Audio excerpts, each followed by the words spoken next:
Hi, welcome to another episode of Hot Takes with me, the Silver Fox.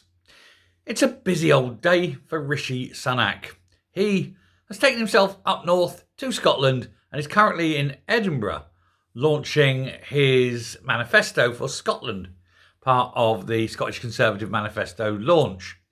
And he's up there pretending, I think, that all is well in the kingdom, pretending that there aren't any problems, behaving as though he thinks he's got a chance of winning.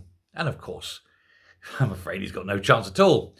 The die has been cast, as it were. The polling is fairly one-sided, and I think that he knows the game is up.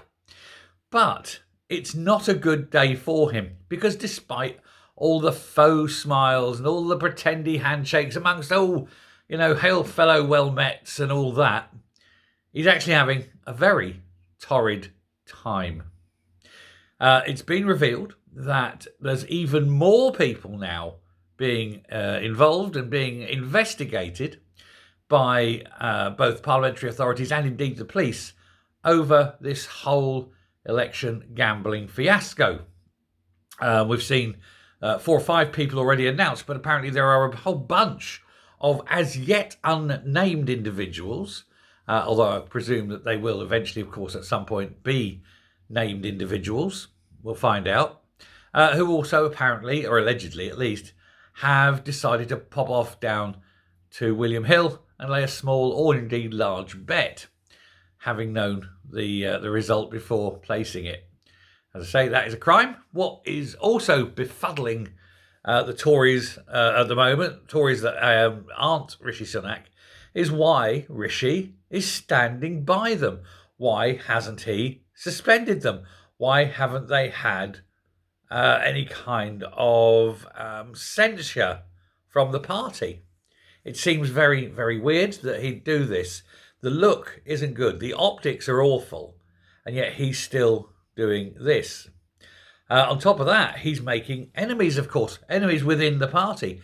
Tobias Ellwood has now come out and he is directly attacking Rishi Sunak for his, his actions, his lack of actions, his inaction in dealing with this issue. Rishi could have come out straight away and gone bang, bang, bang, bang, bang on these people. It would have made him look, like a leader, responsible, giving him an image of someone who knows it's wrong and is absolutely drawing a line and showing that he has authority.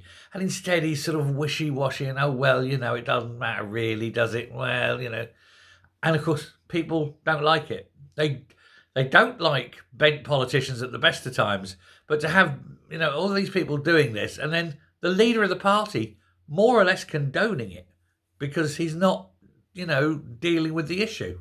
It's bad.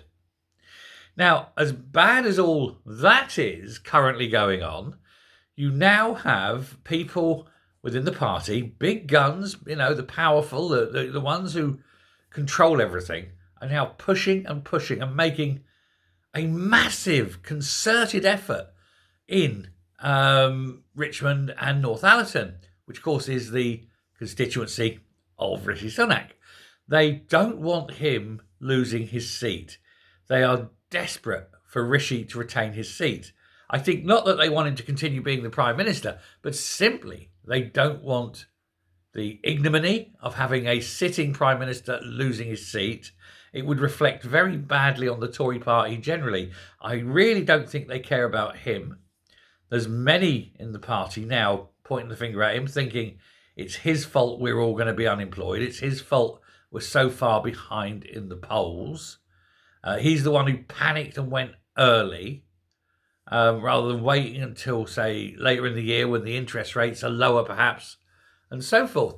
And so, there's a lot of people not happy with Rishi within his party, but they are determined to try and get him across the line in his own constituency. And so they've been piling in, and you're getting all these big names turning up there, and they've been making this big push, and they've been pushing the advertising pounds into making sure that everybody's aware that Rishi's the best man for Richmond and Northallerton. I don't think Rishi's the best man anywhere. He was complicit in the eradication of Boris. He's made a massive cock up of all the funding as Chancellor. And now he's got literally no authority left within the Tory party.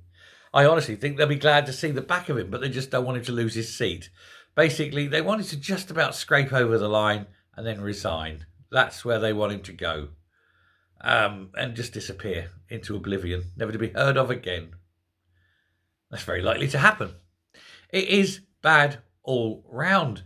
And then, of course, as I say, he's up there in Edinburgh now. He's launching this manifesto, but it's a manifesto of nothing. He's not making any promises because what's the point? He's not going to have the option.